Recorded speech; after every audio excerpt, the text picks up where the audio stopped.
साथियों, मैं डॉक्टर आशीष कुमार जैन शिक्षाचार्य, एकलव्य विश्वविद्यालय दमोह मध्य प्रदेश। आज हम आपके सामने आचार्य हरिभद्र सूरी जी का जो भावना योग है, इस विषय में हम परिचर्चा करेंगे कि भावना योग क्या है। जो आचार्य हरिभद्र सूरी कहा करते हैं, लिखा करते हैं, कहा गया है कि भावना भवनाशिनी, भावना ही भव को नाश करने वाली होती है। और भावना किसे कहते हैं, तो कहा है कि जिन क्रियाओं, भावों अथवा विचारों से जीव भावित होता है, वह भावना है। आचार्य हरिभद्र के अनुसार अध्यात्म का पुनः पुनः अभ्यास, चिंतन करना भावना है। इसे अनुप्रेक्षा भी शास्त्रों में भावना शब्द के लिए प्रयुक्त होता है। और भावना के अर्थ में कई प्रकार की भावनाओं का वर्णन जैन आगम में मिलता है। परिणाम स्वरूप मन की स्थिरता से युक्त भावना योग प्रकट होता है। जब हम अध्यात्म का पुनः बार बार चिंतन करते हैं, अनुस्मरण करते हैं, अनुपान करते हैं, तो परिणामों में जो स्थिरता आ जाती है, वही भावना योग वहां से प्रकट होता है। आचार्य हरिभद्र सूरी 8वीं शताब्दी के एक महान आचार्य हैं, जिन्होंने जैन योग के क्षेत्र में अपना अप्रतिम योगदान दिया और जिन्होंने जैन योग में एक नया सूत्रपात किया था। आज अधिकांश योग से संबंधित व्यवस्थित ग्रंथों में हम अगर देखें, तो उसके कर्ता आचार्य हरिभद्र सूरी हैं। चाहे वह योग बिंदु हो, योग शास्त्र हो, योग विंशिका हो, तो ये सब ग्रंथ आचार्य हरिभद्र सूरी जी के हैं, जिसमें उन्होंने भावना योग की बात की है। और आचार्य हरिभद्र सूरी जो कि कहते हैं कि ये अध्यात्म योग को भी मानते हैं, और योग बिंदु में जिन्होंने बताया है आध्यात्मिक दृष्टि से कि एक आध्यात्म योग होता है, एक भावना योग होता है, एक ध्यान योग होता है, एक समता योग और वृत्ति संक्षय। ये पांचों क्रमशः उत्तरोत्तर श्रेष्ठ है। वस्तुतः इन पांचों प्रकार के योगों को आचार्य हरिभद्र ने चारित्र के अंतर्गत परिगणित किया है। योग बिंदु में व्यवहारिक दृष्टि से अध्यात्म योग के समानार्थक माना गया है, जबकि इस ग्रंथ में अध्यात्म और वृत्ति संक्षय दोनों के लिए योग शब्द प्रयुक्त हुआ है। आचार्य हरिभद्र ने अपने सभी ग्रंथों में जप, तप, स्वाध्याय, ध्यान, आसन, व्रत पालन आदि सभी का समान दृष्टि से एक ही शब्द धर्म व्यापार के अंतर्गत परिगणन किया है। ये अध्यात्म योग की बात करते हैं, तथा हम दूसरे क्रम पर देखते हैं उनका भावना योग। तो अध्यात्म योग में जो ये कहते हैं कि जिसमें वो जप है, आत्म संप्रेक्षण है, देव वंदन है, प्रतिक्रमण है, भावनानुचिंतन है, ये अध्यात्म के ही भेद है। तो इसमें उन्होंने जप की महिमा गाई है, आत्म संप्रेक्षण की, देव वंदन, प्रतिक्रमण आदि को वो भावनानुचिंतन ये मानते हैं आध्यात्म। लेकिन भावना योग में बार बार पुनः स्मरण करना अध्यात्म का, उन्होंने इसे भावना योग कहा। और भावना के अभ्यास से राग द्वेष क्षीण हो जाते हैं। स्पष्ट शब्दों में भावना के अभ्यास से काम, क्रोध, मान, माया, लोभ, ईर्ष्या आदि दोषों से युक्त अशुभ भाव, उनकी निवृत्ति हो जाती है तथा सद्भावनाओं की वृद्धि होती है।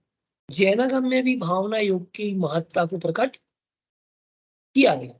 सूत्र कृतांग नामक ग्रंथ में कहा गया है कि जिसकी आत्मा भावना योग से शुद्ध होती है। इस सूत्र कृतांग नामक ग्रंथ में ये उल्लेख मिलता है भावना योग का कि जिसकी आत्मा भावना योग से शुद्ध हो जाती है, वह सब दुखों से मुक्त हो जाता है। अब वहां भावना के प्रकार बताए गए कि भावना जो है वह 5 प्रकार की होती है। यद्यपि इसका वर्गीकरण हम आपको और विस्तार से बताएँगे। एक ज्ञान भावना, दर्शन भावना, चारित्र भावना, तप भावना और वैराग्य भेद से भावना के 5 प्रकार कहे। इनके अतिरिक्त भावना के अनेक प्रकार और वर्गीकरण भी हमें जैन दर्शन में मिलते हैं। अहिंसा, सत्य, अचौर्य, ब्रह्मचर्य और अपरिग्रह, इन 5 महाव्रतों की, अणुव्रतों की 5-5 भावनाएं हैं। तो ऐसी 25 भावनाएं हमें मिलती है। सम्यक दर्शन की भी हमें भावनाएं देखने को मिलती है। इसके अतिरिक्त हम देखें कि धर्म ध्यान और शुक्ल ध्यान की 4-4 भावनाएं, मृत रूप से 8 अनुप्रेक्षाएं भावनाएं हैं और दोनों आगमकालीन वर्गीकरण है। तत्वार्थ सूत्र में एक वर्गीकरण हमें भावनाओं का, 12 भावनाओं का मिलता है, तो दूसरा वर्गीकरण 4 भावनाओं का भी प्राप्त हमें होता है। योग के संदर्भ में हम कहें, अगर भावना योग के संदर्भ की हम बात करते हैं, तो भावना योगों में मैत्री, प्रमोद, कारुण्य और माध्यस्थ, इन 4 भावनाओं को भावना योग अथवा अध्यात्म योग का अनिवार्य अंग माना गया है। जैनागम में भी इन भावनाओं का उल्लेख प्राप्त होता है। आगमोत्तर साहित्य के सर्वप्रथम सूत्रकार, तत्वार्थ सूत्रकार आचार्य उमा स्वामी ने इसका उल्लेख किया है। सप्तम अध्याय के 11वें नंबर के सूत्र में वो लिखते हैं कि मैत्री, प्रमोद, कारुण्य, माध्यस्थ्यानि च सत्य गुणाधिक क्लिश्यमाना विनयेषु। ये बात कही है उन्होंने कि मैत्री, प्रमोद, कारुण्य और माध्यस्थ, ये भावनाओं के लक्षण बतलाए गए। अब यहाँ हम देखते हैं कि इन 4 भावनाओं की जो चर्चा कर रहे हैं, जो 4 भावनाओं का वर्गीकरण हमने यहाँ आपको बताया, दूसरा वर्गीकरण तत्वार्थ सूत्र में देखिए 12 भावनाएं, 16 कारण भावनाएं तथा ये 4 भाव, इनका उल्लेख हमें भावनाओं के वर्गीकरण में मिलता है। जो बार बार पुनः स्मरण किया जाता है, अनुचिंतन किया जाता है, उसको भावना कहा, अनुप्रेक्षा कहा। अब हम देखें कि मैत्री, जैसे कि परेशान, दुखानुपत, अभिलाषो मैत्री, दूसरों को दुख ना हो ऐसी अभिलाषा रखना मैत्री है।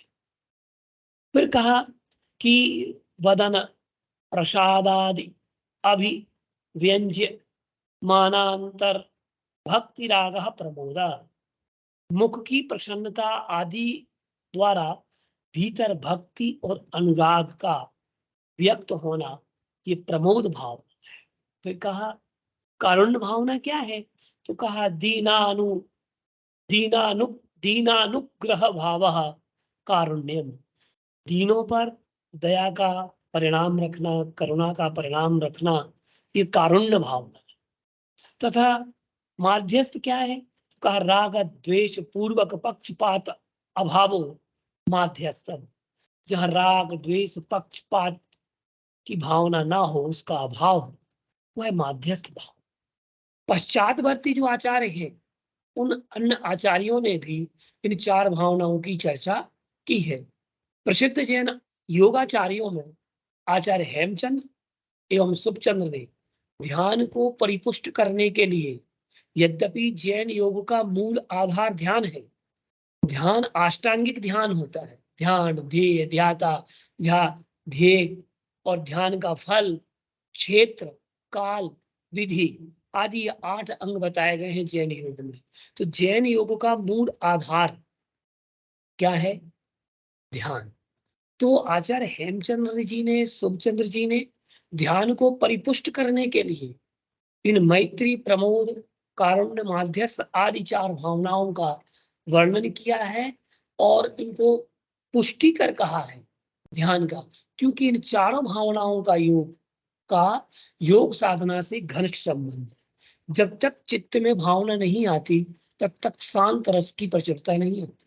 जब तक मित्रता का भावना हो, प्रमोद का भावना हो, करुणा का भावना हो और माध्यस्थता ना हो, तो वह शांत रस को प्रदान करने वाली ये भावनाएं। मुझे एक बात बताइए, आप कितने घंटों तक, कितने समय तक आप क्रोध कर सकते?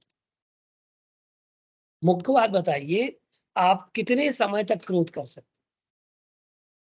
भाई अंतिम अवस्था शांत रस की ही है, करुण। शांत रस को देने जन्म देने वाली ये करुण भाव, जो आत्मा का रस है, शांत रस है, ज्ञान रस है, तथा हम देखते हैं दर्शन है, ज्ञान, चेतना, दर्शन आदि गुणात्मकता है, यह कारुण्य में, माध्यस्थ में और प्रमोद में।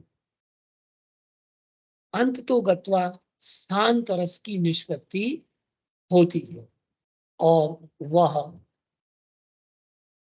शांत रस की ओर अग्रसर होता है। अब हम देखें कि शांत रस की प्रचुरता आती है, चूंकि हृदय पर ये प्रभाव डालती है, इसलिए इनको योग साधना का विशिष्ट एवं अनिवार्य भाग माना गया। इन भावनाओं के अभ्यास से साधक समत्व योग की साधना करने में समर्थ बनता है। फिर माध्यस्थ भावना तो स्पष्ट रूप से समत्व योग की साधना करने में समर्थ बनाती है। फिर माध्यस्थ भावना स्पष्ट रूप से समत्व योगी की साधना ही है। इसी प्रकार अन्य तीनों भावनाएं आध्यात्म योग में सहायक होती हैं। इसी कारण इन चारों भावनाओं का योग भावना के रूप में वर्गीकृत किया गया। शास्त्रों में कहा गया है कि उपयुक्त भावनाएं विवेकशील, गंभीर, चेता तथा सन्मार्गानुगामी पुरुषों के चित्त में विशेष रूप से उद्भावित होती है। वैसे आगमों में भावना के लिए अणुवेग अणुपेक्षा शब्द का प्रयोग हुआ है, जिसका अर्थ है बार बार चिंतन, मनन और अभ्यास करना।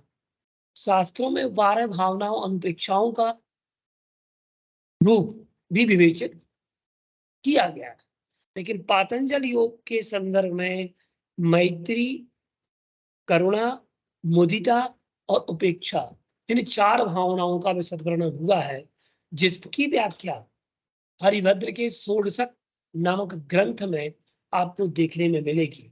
आप देखिएगा, आप भावनाओं का चिंतन करते हैं, अनुचिंतन करते हैं बार बार, और आप मेरी भावना नामक उस कृति को, छोटे से काव्य को आप पढ़ते हैं, तो क्या पढ़ते हैं?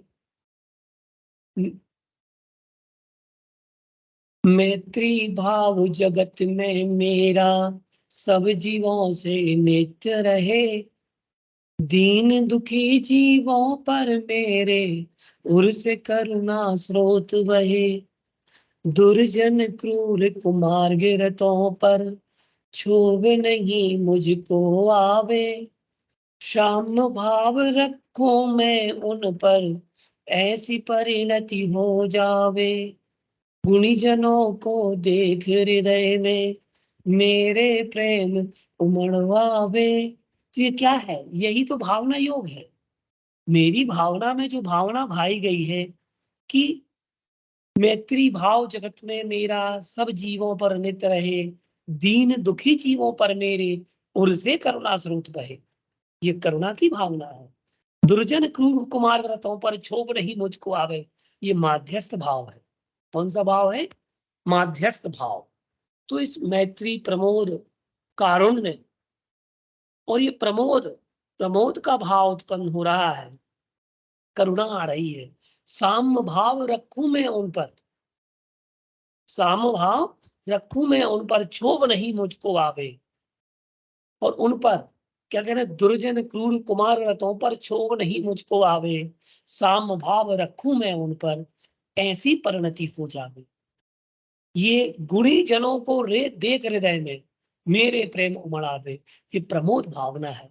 तो इस प्रकार से आचार्य हेमचंद्र जी का ये भावना योग है, और भावना योग करने से बहुत सारी समस्याओं का समाधान होता है, क्योंकि कहा भी गया है कि ये ध्यान की आधारभूत अवस्था है भावना। बिना भावनाओं के, बिना चिंतन के आप ध्यान नहीं कर सकते। इसके अलावा भी हम बहुत सारी चीजें ऐसी समझ सकते हैं कि जैसे सत्व है, गुणाधिक है, क्लिश्यमान है, अभिनय के लक्षण यहाँ पर ये बात कही गई है कि प्राणी में मैत्री का भाव होना, गुणों गुणाधिकों में प्रमोद का भाव, क्लिश्यमानों में करुणावृत्ति, जैसे अभी इसमें कहा था दुर्जन कुल जो क्लेश उत्पन्न कर रहे हैं, दुख उत्पन्न कर रहे हैं, उन पर भी हम क्या रखें? करुणा का भाव। अभिनयी जीवों पर माध्यस्थ भावना रखें। तो ये सब भावनाएं जगत कल्याणकारी है, विश्व कल्याणकारी है, उत्थानकारी है। तो इस प्रकार से हमारे लिए अगर कोई कार्य करना है तो वह मैत्री का कार्य करें, प्रमोद का कार्य करें, करुणा का कार्य करें और माध्यस्थ भाव से, विपरीत भावो माध्यस्थ वृत्तो, विपरीत भावों में भी माध्यस्थता की वृत्ति हमें रखना है। गुणेषु मैत्री, ये जो हम पढ़ते हैं ना, ये यही है, यही तो भावना योग है। और निरंतर जो व्यक्ति इस प्रकार की भावना का चिंतन करता है, वह निरंतर भावना योग में जी रहा है और भावना योग के माध्यम से स्वयं का कल्याण कर रहा है, जगत का कल्याण कर रहा है, विश्व का कल्याण कर रहा है और उसका चित्त शांत रसमय है, शांत रसमय मग्न है। तो इस प्रकार से आचार्य हरिभद्र सूरी का भावना योग था। मैं डॉक्टर आशीष कुमार जैन शिक्षाचार्य, आगे के वीडियो में मैं हरिभद्र सूरी के समता योग को लेकर के आपके सामने प्रस्तुत होऊंगा। नमस्कार।